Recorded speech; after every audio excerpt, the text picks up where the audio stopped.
everybody, and welcome back. This is the Sambongo Dragon. I am Sambongo. Remember me? I'm Sambongo. Anyway, this is our guy. Hey, buddy. How you doing? We're just taking a cruise. We're walking. And we're in the middle of Ogrimmar Embassy. So what we're doing today is we're going to take a look at our augmentation specialization. We have it already activated. I made a video and the audio didn't work, so I accidentally took my first look at the augmentation without actually having any audio on, so there's no point in that. Anyway, we're gonna undo all of our skill points. We're just gonna take them all back. I take it all back. Boom, just like that. And we're gonna take our first look at this stat tree, amazing as it is, right now. And let's take a look at what we got here. So of course the evoker points are the same for each specialization right here. So we're gonna click the skills that we want to keep. Our natural convergence, you know, it's just a 20% faster thing. Any blue skills slow them down 50%. Our verdant embrace in order to heal ourselves. It's a bit of extra healing bonuses. A buffing healing spell, a slightly stronger living flame, our amazing mountain landslide upgrade, our quelling voice, our tipping in the scales, a bit more green magic just in case we need to heal in the dangerous times that it is, a cool magic skill of some sort, magic damage done, hell yeah, why not turn that up 4% anyway. Casting in one blossom embrace reduces the cast time of your next living flame by 40%. Why not? We'll be moving really quick. Renewing blaze, like I mentioned, my absolute favorite skill in this game. Who doesn't want a nice renewing blaze wrapped around you at all times? I feel so warm just now, just thinking about it. And wow, so we need a few things before we can even do that for some reason. You know, wow, I don't think I've ever screwed this up before, but I actually think I screwed this up. Somehow, we're not any further. Oh, I'm just out of points. Ooh. Breath of Eons within 3 seconds. Now, Breath of Eons is a new skill, so some of these are readdressed to different skills that exist on our augmentation points. Over here. So we have Ebon Might. Increase your 4 nearest allies' primary stat by 14% of your own and cause you to deal 14% more damage for 11 seconds. May only affect 4 allies at once. Preferred to imbue damage dealers, eruption, breath of eons, and your empowered spells extend the duration of these effects. So this is the skill, and down there eventually we get a bunch of passives that increase its ability. We're going to take that definitely right away, which means we're going to level up our intelligence eventually with a lot of weapons and a lot of gear. We're going to get the right stuff in the right place. And when we cast this, 14% of our own intelligence will be transferred into whatever their primary stat is and buffed right for them, and we will do more damage. So it causes us to do 14% more damage, but it doesn't cause them to do 14% more damage. So let's look around for something that causes them to do more damage, eh? Cause a violent eruption beneath the enemy's feet, dealing 4,974 volcanic damage split between them and nearby enemies. Increase the duration of the active Ebon Might, increased by 1 second. Okay, so this one increases the duration just like we said it would. And it's a new skill, so we need it. Your living flame has a 20% chance, and your Azure Strike has a 15% chance to make the next eruption or emerald blossom cost no essence. That's good. We need that kind of deal because later on we get a skill that cuts down their cast time for emerald blossom to basically nothing. Azure Strike has a 10% chance per target hit to echo. Casting again. So per time you use it, which we all know is very quick, you can just keep hitting the button.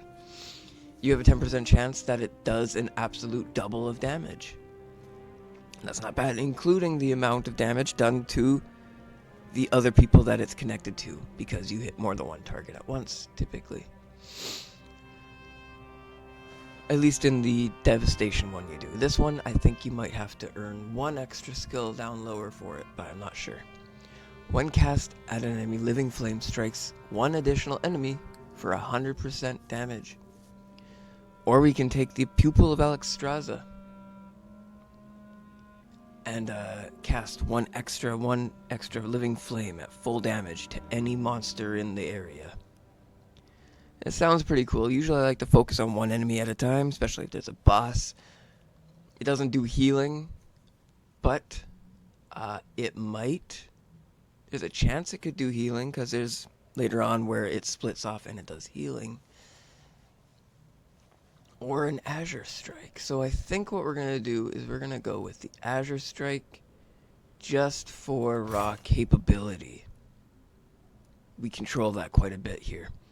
Essence Burst stacks 2 times. We're going to skip that for now. Eruption deals 30% more damage per enemy struck, up to 150%.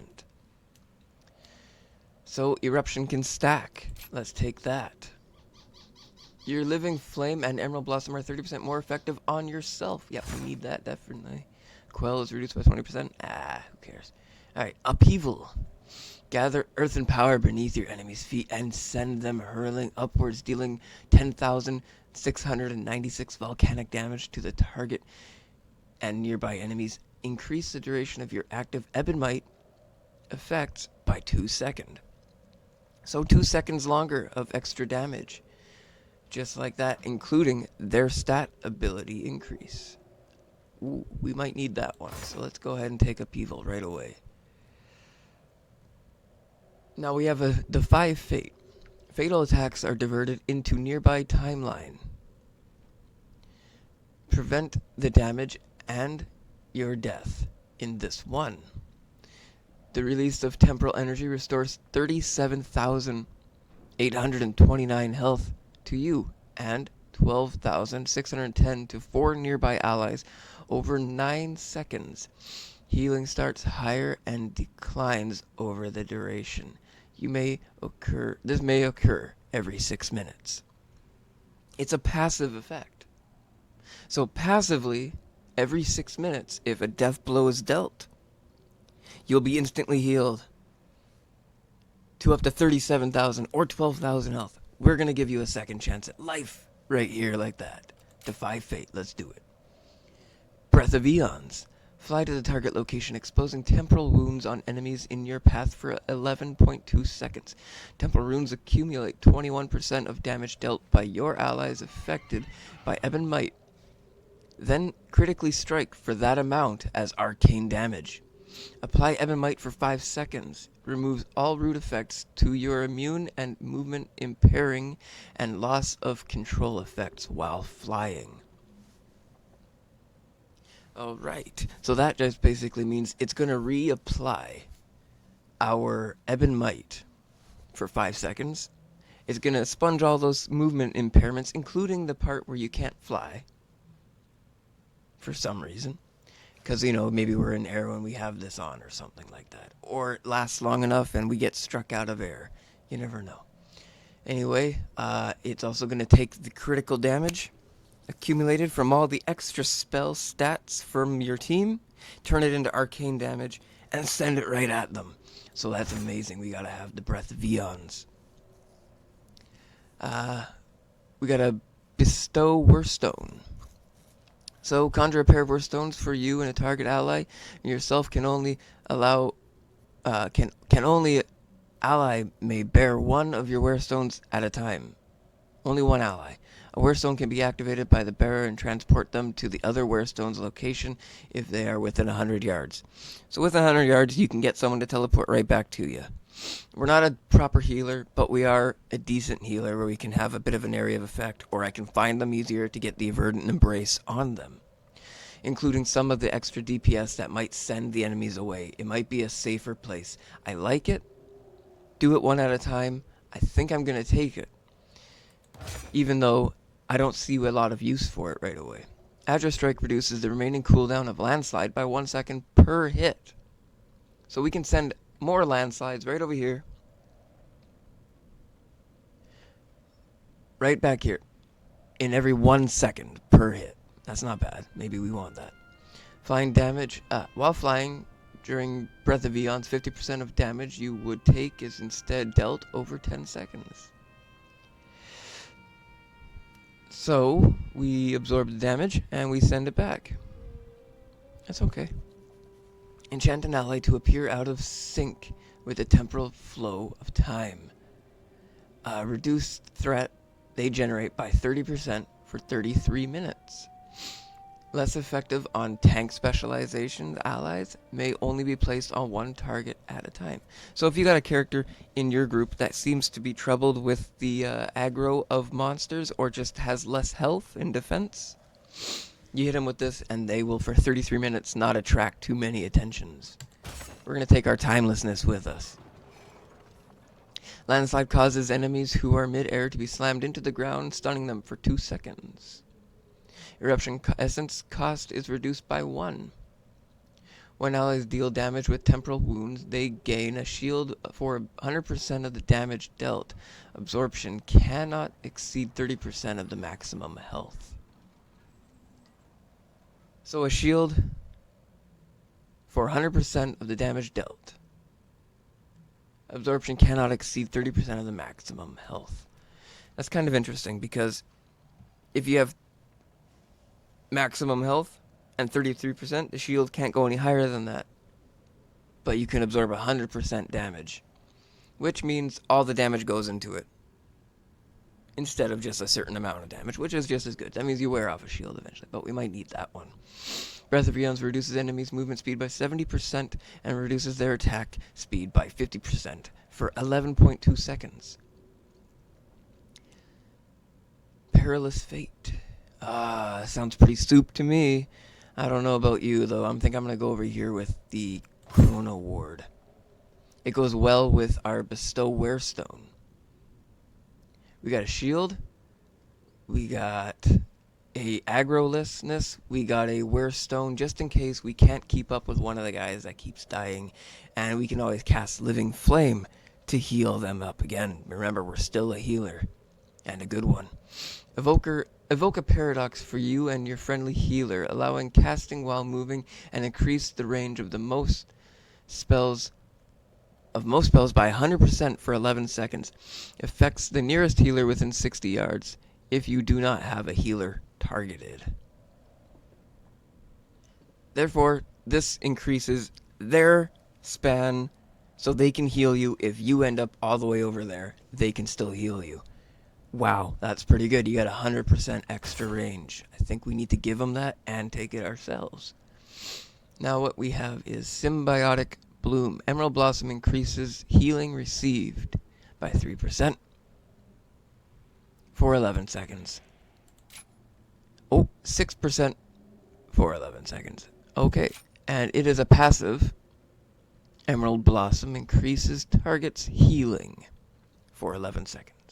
So if they get hit by the Emerald Blossom, you can heal them still, and it will be an extra bonus. You can do it faster. Just like before. We got our radiuses. Dragonic Attunement. Ooh, this is pretty cool. It's like a necessary one. You almost have to have it, but you don't have to have it, naturally. Learn to attune yourself to the essence of the black or bronze dragon flights. The black attunement, you and your 4 nearest allies have a 4% increase of maximum health. Now, sometimes what I have is can't find it currently, hang on.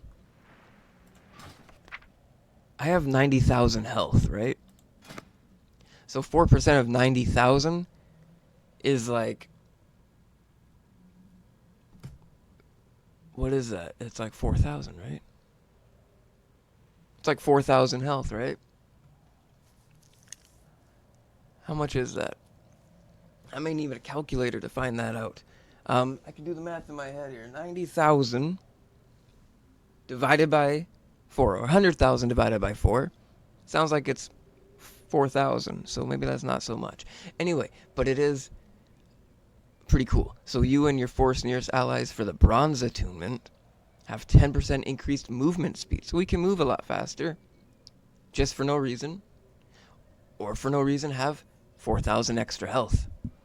And that seems pretty cool to me. I like that idea. I'm going to keep that for the Switch's sake. I like it. Blistering Scales. Protect an ally with 15 explosive dragonic scales. Increase their armor by 30% of your own. Melee attacks against the target cause one scale to explode, dealing 746 volcanic damage to enemies near them. This damage can only occur every few seconds. Blistering Scales can only be placed on one target at a time, casting on your enemy's target if they have one. Ooh, okay. So definitely we need that. We're going to give our tanks a buff ward of scales around them. Every time they get hit, it's going to deal damage, and it's going to give them 30% of our own armor, which we're going to have the duty to increase way to the height that we can. Now, the Raging Tempest has somewhere near 700 defense just for the breastplate alone, 400 for the legs, something like that. One of the best armor sets you can get, but I have it broken up between two characters, and I need to get them sent over, but they're soulbound, so I have to make them again, and or a new armor set that's even better. Being this Season 3, we'll see what we can find. And we're not quite level 70 yet, so we can't even use it. Anyway, Upheaval does a 50% increased damage to the primary target and launches them higher. Upheaval cannot be interrupted and has an additional 10% chance to critically strike. We're going to take the damage. I like that idea. When cast, Blistering Scales grants the target a shield that absorbs up to 43,050 damage for 33 seconds based on their missing health. Lower health the target has, the higher a shield they will gain. Ooh, and it's passive, so when cast, Blistering Scales will grant. So, of course, Blistering Scales will give them an extra shield once they get to a lower health. And that's, that kind of nerfs our problem with the maximum health thing right there. So Blistering Scales has 5 more scales, and Cast Eruption restored 1 scale. So if you erupt again, you give them an extra scale, and or they get 5 more scales altogether to begin with. I think we're going to take that shield. It sounds a little bit more like getting you out of trouble, my friend. Alright, so we got the Aspect's Favor. Obsidian Scales activates Black Attunement and amplifies it to increase maximum health by 10% for 13 seconds. Hover activates Bronze Attunement and amplifies it to increase movement speed by 25% for 4 seconds. And Hover already comes with an increase of movement speed of about 10%, I think. So, is a passive, and it increases all the way up to 10%. That's pretty good. I think we're going to have to click that. And it goes up to 16% and 40%. Wow, that is something to consider, definitely. That's considerable amount of increase. Now, the empowered spell's maximum level is increased by 1, and they reach maximum empowerment 20% faster. Increase your maximum essence to 6. Ooh, maybe. Emerald Blossom has no longer cooldown. Has a cooldown. Has no longer. What does that say? Sorry. Emerald Blossom no longer has a cooldown. That's interesting. Deals 35% increased healing and increases the duration of your active Ebon Might effects by 1 second, but costs 3 essence. So it'll cost more, but it is stronger. It increases the duration of Ebon Might by 1 second, just like the other skills, and it costs, I think, a single essence more, but there is no cooldown for it, which is interesting because I did happen to see that there was about 3 seconds or about 20 seconds of cooldown for some reason. And I don't know why there was still 20 seconds of cooldown when they said there was no cooldown. We'll test it out after this right away. Your effects that extend Ebon Might also extends Symbiotic Bloom. Now, Symbiotic Bloom up here is 11 seconds only. Now, Symbiotic Bloom is good to go up maybe 15 seconds, but it's not that good to actually keep active unless you need to be the healer, where and waiting around for other people to do the healing, it just doesn't sound quite right. In my experience, the healers, if you are not the healer, you may be waiting for them, but if you try your best to get out of the way, the healer's not going to go out of their way to favor you over the rest of the group. So that's why we might have our Wearstone, but it might go well with Wearstone if you're building up your stacks over and over again. I don't build up the stack over and over again just yet. I'm doing all the other things, so maybe we'll consider that later. But the Emerald Blossom, 30% increase, I like it.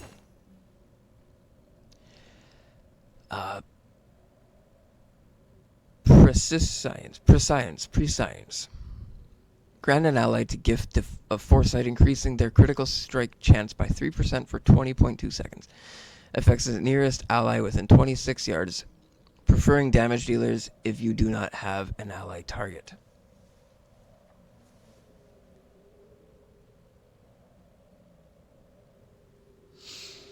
Their critical strike chance increased by 3% for only one of them. I don't know, maybe. Essence Burst reduces the cast time of Eruption by 40%.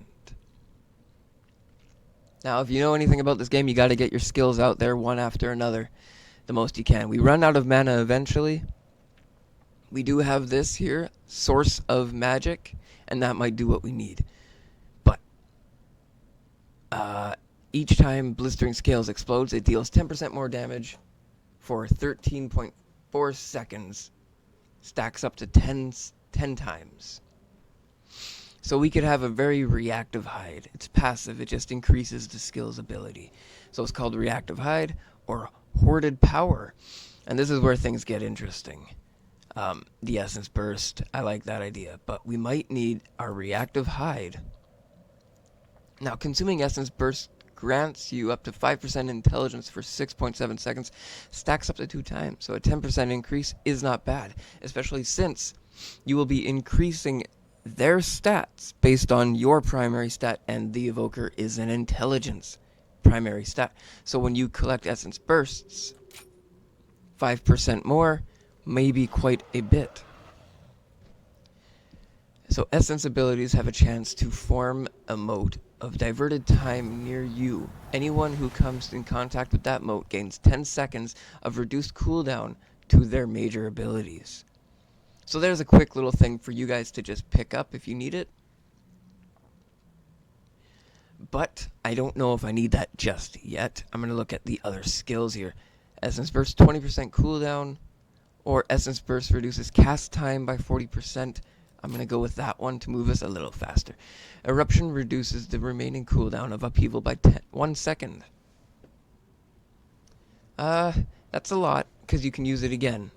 But it's not a lot, because it's probably got too many other skills going on here. So Surge Forward here. Time Skip. Surge forward in time, causing your cooldowns to recover 1,000% faster for 2 seconds. So, 1,000% is quite a lot. But in 2 seconds, you're not going that fast. But it is going to bring it down about a quarter of the way or a third of the way. And I think that will do exactly what we're looking for. Now, we have a few skills left here that we're going to fill in the blanks when we get to level 70. And, of course, we might come back to visit our stat tree again when we do. Until now, this is enough for it to be a DPS. We're going to apply the changes. And we're going to get back to playing the actual game here. Now, I have already set my skills in place where they should be. I didn't show you my moving, except for this Bestow Wearstone. Now, I didn't have the Wearstone right away, but if you choose it right away, you don't need it to be right in the way of your casting spells and whatnot. And there's lots, and they're very cool looking. So that will do for this video. Thank you so much for being around here, and for watching, and getting up to doing no good here in World of Warcraft as the Horde. And check out these things I just found right here. Man, I gotta get me one of those. And I think they're somewhere around 15,000 gold or 20,000 gold. I have 700. But there are these, and the goblins get them, and they're tricycles. They're also pretty dang cool. I just don't know if I favor it to the Mechanahog just yet, and I'm gonna have to pick me up one of those one day. But until then, this has been the Sambongo Dragon. Thank you so much for being here. I don't have too much to say or any kind of outro, intro type deal, but I hope you enjoyed my last video. There was music in the background. I hope you liked it. If you do, make a comment. Watch it. It's just a slumber dragon. A dragon slumbers no more. You know what I mean? That's all it's called. So go check that one out for me right away. Anyway, we'll see you around, guys.